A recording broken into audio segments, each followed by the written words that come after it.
A4 sheet കൊണ്ട് നമുക്ക് paper balls ഉണ്ടാക്കി നോക്കിയാലോ? ഒറ്റൊരു A4 ഷീറ്റ് ഉണ്ടോ? അതെ, ഒറ്റൊരു A4 ഷീറ്റ് എങ്ങനെ ഉണ്ടാക്കുന്നത് നോക്കാം. ആദ്യം തന്നെ നമ്മൾ ഇവിടെ കുറച്ചൊരു ഭാഗം ഞാൻ ഇതുപോലെ ഒന്ന് കട്ട് ചെയ്ത് കൊടുത്തിട്ടുണ്ട്. ഇതാദ്യം തന്നെ കട്ട് ചെയ്യണമെന്നില്ല, ഇതിങ്ങനെ മടക്കി കൊടുക്കാം. ഇപ്പം തന്നെ ഇതാ കുറച്ച് ഭാഗം റെഡിയായി. സിമ്പിളായിട്ട് പേപ്പർ ബോൾസ് ഉണ്ടാക്കാം. ട്രാൻസ്പെറൻറ്റ് ഷീറ്റ് ഇല്ല എൻ്റെ അടുത്ത്. ട്രാൻസ്പെറൻറ്റ് ഷീറ്റ് കിട്ടിക്കഴിഞ്ഞാൽ ഞാൻ അതുകൊണ്ടുള്ള കേട്ടോ. എന്നിട്ട് നമ്മൾ ഇതിവിടെ ഇങ്ങനെ മടക്കി കൊടുത്തിട്ടായാലും ഇവിടെ ഇങ്ങനെ വെട്ടിയാൽ മതി. ഞാൻ നേരത്തെ വെട്ടി, അത് കുഴപ്പമില്ല. നമുക്ക് ഈ 3 സൈഡിൽ മാസ്കിങ് ടാപ്പ് ഒട്ടിച്ചു കൊടുക്കാം. എന്തിനാണെന്ന് വെച്ച് കഴിഞ്ഞാൽ ഒട്ടിപ്പ് കിട്ടാനാണ്. പിന്നെ വേറെ പശ തേക്കേണ്ട ആവശ്യമില്ല.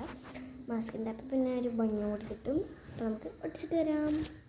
നമ്മൾ 3 ഭാഗത്തും ഇതുപോലെ മാസ്കിങ് ടാപ്പ് ഒട്ടിച്ചെടുത്തിട്ടുണ്ട്. നമുക്കിവിടെ ഒരു ഡബിൾ സൈഡ് ടാപ്പ് കുഞ്ഞു കഷ്ണം വെക്കാം കേട്ടോ. അപ്പോൾ ഗൈസ് നമ്മളിവിടെ ഡബിൾ സൈഡ് ടാപ്പ് ഒട്ടിച്ചെടുത്തിട്ടുണ്ട്. ഇനി കുറച്ച് കവായി സ്റ്റിക്കർ ആവാം. ഇതുപോലെ നമ്മുടെ കുറേ കവായി സ്റ്റിക്കർ ഇപ്പോൾ തീരാറായിട്ടുണ്ട്. ഈ 3 ഷീറ്റും കൂടി ഉള്ളതെന്നാണ് തോന്നണേ. കുറച്ച് മുന്നെയാണ് ഞാൻ വാങ്ങിയത്. അപ്പോൾ അതാ നമുക്കിതിൽ നിന്ന് കുറച്ച് സ്റ്റിക്കേഴ്സ് ഒട്ടിച്ചെടുക്കാം കേട്ടോ.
നമ്മുടെ പേപ്പർ പൗച്ച് ഇവിടെ പെൻസിൽ പൗച്ച്, പേപ്പർ പൗച്ച് എന്നൊക്കെ വിളിക്കാം.